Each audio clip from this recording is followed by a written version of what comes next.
بسم اللہ الرحمن الرحیم عن ابی ہریرہ رضی اللہ تعالی عنہ قال قال رسول اللہ صلی اللہ علیہ وسلم اذا امن القاری فامنوا فمن وافق تأمینہ تأمین الملائکہ غفر له ما تقدم من ذنبہ رواہ ابن ماجہ رحمہ اللہ۔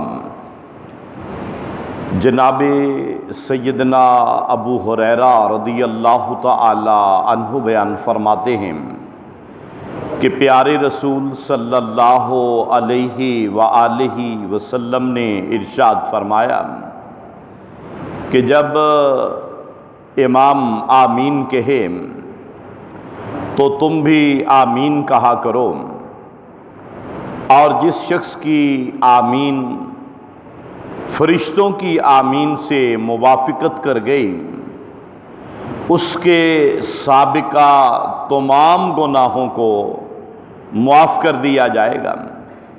اس روایت کو امام ابن ماجہ رحمہ اللہ نے اپنی کتاب میں نقل کیا۔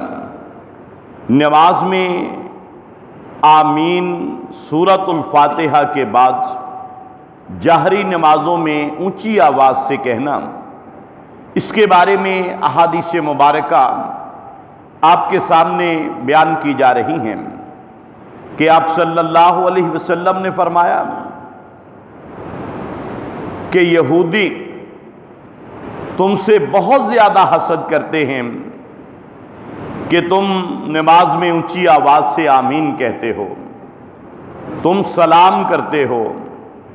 اللہ پاک نے تمہیں یوم الجمعہ عطا کر دیا ہے، اور بھی کچھ ایسی باتیں احادیث کے اندر پائی جاتی ہیں جس کا بیان اس سے قبل کیا جا چکا۔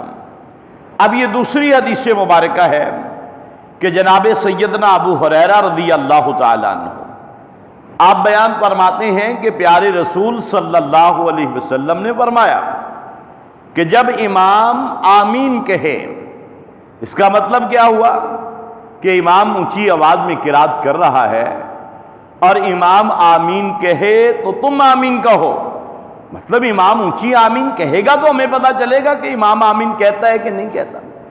اور پھر ایک صحابیہ بیان فرماتی ہیں کہ ہم عورتوں کی صف میں ہوتی تھیں، اور عورتوں کی صف کہاں ہوتی ہے؟ پہلے مردوں کی صفیں، پھر بچوں کی، پھر اینڈ پہ عورتوں کی۔ کہتی ہیں کہ وہاں پر بھی میں آپ صلی اللہ علیہ وسلم کی آمین کی آواز کو سنا کرتی تھی۔ اب دیکھیے کتنی واضح دلائل ہیں کہ امام اونچی آواز سے آمین کہے اور تم بھی آمین کہو۔ یہودی اس سے چڑھتے ہیں، حسد کرتے ہیں، تنگ ہوتے ہیں۔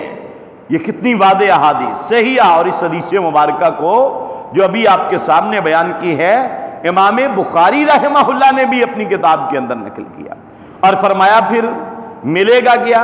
فَمَنْ وَافَقَ تَأْمِينُهُ تَأْمِينَ الْمَلَائِكَةِ۔ عظمت دیکھیے کتنی ہے۔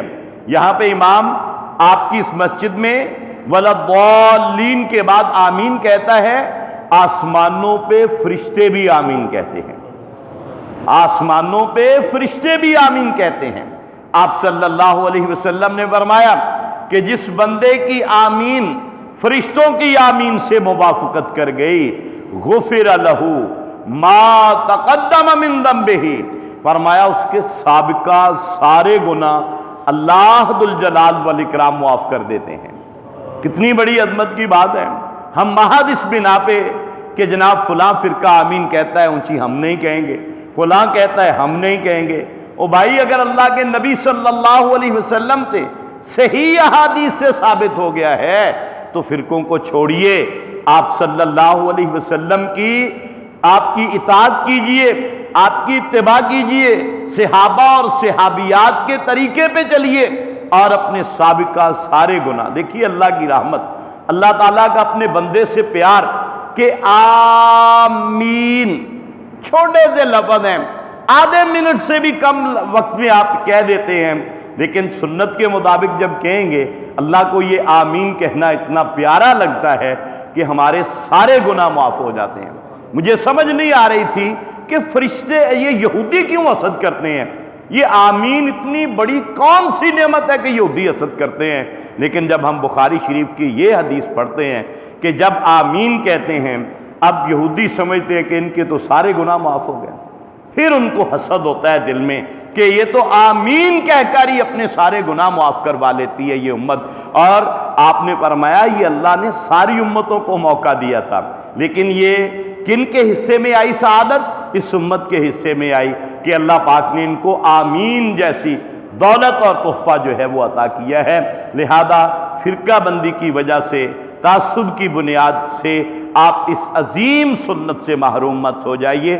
بالکل صحیح احادیث ہیں بخاری شریف کی، ہاں البتہ کچھ روایات جو خاموشی سے آہستہ آمین کہنے کے بارے میں ملتی ہیں وہ روایات ضعیف ہیں، صحیح نہیں ہیں۔ لیکن جو حدیث ہم کہتے ہیں یہ حدیث ہی لے لیں، اس کو کوئی بھی دنیا کا عالم تاریخ کے انسانی کے اندر، تاریخ اسلامی کے اندر کوئی اس کو ضعیف نہیں کہے گا، کیونکہ اس کی سند بالکل ٹھیک ہے، صحیح ہے۔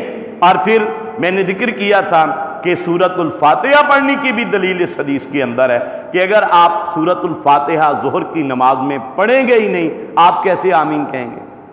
پھر تو آمین رہ ہی گئی۔ لہذا سورۃ الفاتحہ بھی ضروری، آمین بھی ضروری۔ اونچی نمازوں میں جہاں امام قرات کرتا ہے اونچی کہیں، آہستہ کرتا ہے آہستہ کہیں، اس کا لفظ کا معنی کیا ہے اور اس کے کہنے کا انداز اور طریقہ کیا ہونا چاہیے، مزید وضاحت انشاءاللہ اگلی نشستوں میں کریں گے۔ وما علینا الا البلاغ المبین۔